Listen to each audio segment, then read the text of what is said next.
The role of Africans in World War II. Thousands of colonized Africans were involuntarily conscripted to fight for the Allies during World War II. Most of the Africans were fighting for the British, who were a major colonial power at the time.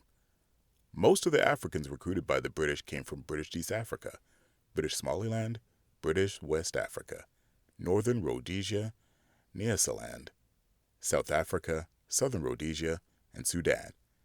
Ironically, the British claimed to be fighting for freedom, but using oppressed and colonized Africans. It is estimated that more than 500,000 Africans fought for the British in both combat and non-combat roles.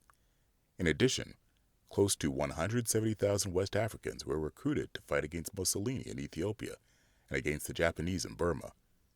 France also recruited close to 30,000 Africans from its colonies to fight the Nazi. While some colonies in the South did not send as many troops, some Africans in southern Rhodesia, now Zimbabwe, were sent to Burma. In addition, Zimbabwe was used for training members of the British Air Force. Locals were used for support labor to help the British prepare for battle. An estimated 11,000 British troops were trained in present-day Zimbabwe. By the end of the war, about 2,500 Africans died in Burma. However, participation in the war laid the foundation for liberation and independence.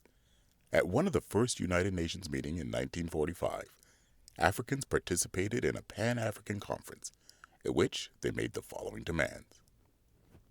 We believe that the African people, by their contribution in manpower and material resources in the war against fascism, by their service in Ethiopia, Italy, and Burma, have earned the right to expect that they shall benefit as a result of the new concept of international cooperation which has been acquired in the course of the grim ordeal of the War of Liberation against fascism.